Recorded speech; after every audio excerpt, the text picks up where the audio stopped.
Hi dears. Potato മുറുക്കിനും തക്കാളി മുറുക്കിനും ശേഷം അടുത്ത മുറുക്ക് അരിമുറുക്ക്. എളുപ്പത്തിലുണ്ടാക്കിയെടുക്കാൻ പറ്റുന്ന നല്ലൊരു മുറുക്കാണ്. എളുപ്പത്തിലുണ്ടാക്കിയെടുക്കാൻ പറ്റുമെന്ന് പറഞ്ഞപ്പോൾ ഒരു കമൻ്റ് ഉണ്ടായിരുന്നു, ഇത് ഇത്രയും പെട്ടെന്ന് എന്ന് പറഞ്ഞിട്ട് ഒരുപാട് സമയം എടുത്തല്ലോ. പിന്നെ സ്വിച്ച് ഇട്ടാൽ ഉടനെ നമുക്ക് മുറുക്കുണ്ടാക്കി കയ്യിൽ തരാൻ പറ്റുമോ? അങ്ങനെ ഉണ്ടായിരുന്നെങ്കിൽ എന്ത് എളുപ്പമായിരുന്നല്ലേ. ഇനി നമുക്ക് മുറുക്കിലേക്ക് വരാം. ആദ്യം നമുക്ക് ഒരു പാത്രത്തിലേക്ക് അരക്കപ്പ് ഉഴുന്നെടുക്കാം. ഇതിപ്പോൾ മുഴുവൻ ഉഴുന്നാണേ, പിളർന്ന ഉഴുന്നാണെങ്കിലും കുഴപ്പമൊന്നുമില്ല. ഇത് കണ്ടോ, ഇതിൽ ചെറുപയർ കിടക്കുന്ന കാണാൻ കഴിയുന്നുണ്ടോ? സൂപ്പർ മാർക്കറ്റിൽ പോയപ്പോൾ അവിടെ നിന്ന് ഈ സാധനങ്ങൾ തൂക്കി വാങ്ങുമല്ലോ. തൂക്കി വാങ്ങുന്ന സെക്ഷനിൽ ചെന്നപ്പോഴേ പയറിൽ നിന്ന് ഒരു പിടി വാരി എൻ്റെ മോള് ആ ഉഴുന്നിലങ്ങ് ഇട്ടു. എന്ത് ചെയ്യാനാണ്? അപ്പോൾ അവരിങ്ങനെ പരസ്പരം നോക്കി നിൽക്കുന്നു. അപ്പോൾ പിന്നെ ഞാൻ കരുതി അതിൽ നിന്ന് തന്നെ വാങ്ങാമെന്ന്. അങ്ങനെ ആ ഒരു ഭാഗം വാങ്ങിയെടുത്തതാണ്. ബാക്ക്ഗ്രൗണ്ടിലാണെങ്കിലോ എന്നെ എങ്ങനെ തോൽപ്പിക്കാമെന്ന് കരുതിയിട്ട് അലമുറ ഇടുന്നൊരു കാക്കയും അല്ലേ.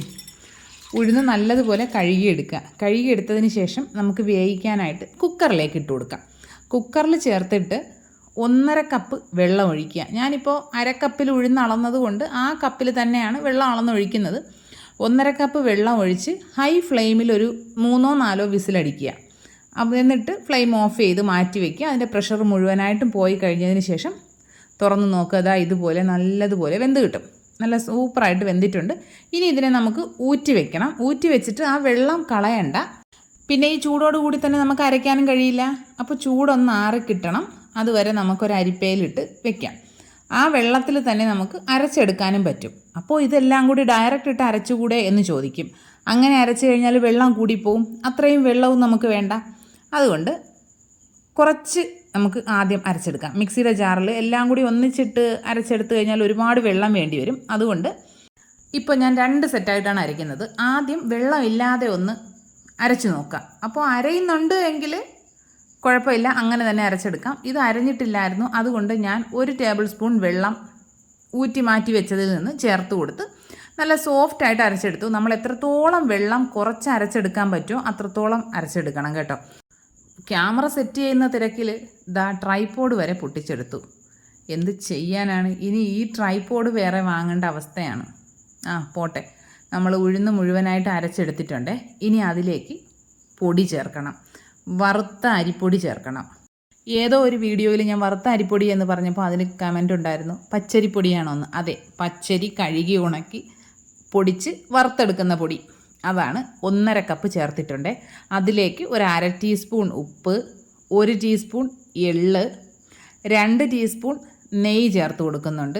നെയ്യോ നിങ്ങൾക്ക് വേണമെങ്കിൽ വെളിച്ചെണ്ണയോ ചേർക്കാം. നെയ്യ് ചേർക്കുമ്പോൾ ഒരു പ്രത്യേക മണം കിട്ടും കേട്ടോ. ബട്ടർ ഉണ്ടെങ്കിൽ അതും നല്ലതാണേ. ഇനി ഇതിലേക്ക് ഒരു 1/4 ടീസ്പൂൺ ചെറിയ ജീരകം, ക്യൂമിൻ ഉണ്ടല്ലോ, ചെറിയ ജീരകവും കൂടെ ചേർത്തിട്ട് കൈ വെച്ചിട്ട് നല്ലതുപോലെ മിക്സ് ചെയ്യുക. നമ്മൾ ആ ഉഴുന്നരച്ച ആ വെള്ളത്തിൻ്റെ നനവിൽ തന്നെ കുറേ അധികം ഈ മാവ് നനഞ്ഞു കിട്ടും. പിന്നെ നമ്മൾ ചെയ്യേണ്ട കാര്യം എന്ന് വെച്ചാൽ കുറച്ച് തേങ്ങാപ്പാൽ എടുത്ത് വെച്ചിരിക്കുക. തേങ്ങാപ്പാൽ ഇപ്പോൾ ഞാൻ 1/2 കപ്പ് എടുത്തിട്ടുണ്ട്. ഈ 1/2 കപ്പ് ആദ്യമേ മുഴുവനായിട്ടും അങ്ങ് ഒഴിച്ച് നിറയ്ക്കരുത്. കുറേശ്ശെ ഒഴിച്ചിട്ട് വേണം കുഴച്ചെടുക്കാൻ. പല പൊടികൾക്കനുസരിച്ച് വെള്ളത്തിൻ്റെ അളവ് വ്യത്യാസം വരും. പിന്നെ നിങ്ങൾ ഉഴുന്ന് അരയ്ക്കാൻ നേരം എത്രത്തോളം വെള്ളം ചേർത്തോ അതിനനുസരിച്ചിട്ടാണ് പിന്നീട് തേങ്ങാപ്പാൽ ചേർത്ത് മിക്സ് ചെയ്യേണ്ടത്. എനിക്കിപ്പോൾ ഈ ഒരു 1/2 കപ്പ് തേങ്ങാപ്പാൽ മുഴുവനായിട്ട് ചേർക്കേണ്ടി വന്നില്ല. 1/2 കപ്പിൻ്റെ പകുതിയും പിന്നെ 1 ടീസ്പൂണോ അത്രയോ വേണ്ടി വന്നിട്ടുള്ളൂ. അപ്പോൾ കുറേശ്ശെ ചേർത്തിട്ട് വേണം കുഴച്ചെടുക്കാനായിട്ട്. നമ്മൾ ഇടിയപ്പത്തിന് മാവ് കുഴച്ചെടുക്കില്ലേ, ആ ഒരു പരുവത്തിലാക്കി എടുക്കണം. ഒരുപാട് അങ്ങ് ലൂസായിട്ട് എടുക്കരുത്, എന്നാൽ ഒരുപാട് ടൈറ്റായി പോകാനും പാടില്ല. നമുക്ക് സേവനാഴിയിൽ ചുറ്റിച്ചെടുക്കണമല്ലോ. അപ്പോൾ ഒരുപാട് ടൈറ്റായി പോകാതിരിക്കാനായിട്ട് പ്രത്യേകം ശ്രദ്ധിക്കുക.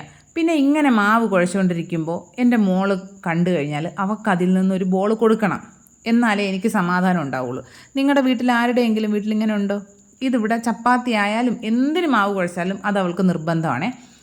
നമ്മുടെ മാവ് നല്ലതുപോലെ കുഴച്ചെടുത്തിട്ടുണ്ട്, നല്ല സോഫ്റ്റ് ആയിട്ടുണ്ട്. ഇനി ഇതിനെ നമുക്കൊരു 10-20 മിനിറ്റ് ഒന്ന് റെസ്റ്റ് ചെയ്യാനായിട്ട് വെക്കാം. അതവിടെ ഇരുന്ന് കുറച്ചുകൂടി എല്ലാം ഒന്ന് സെറ്റായി വരട്ടെ.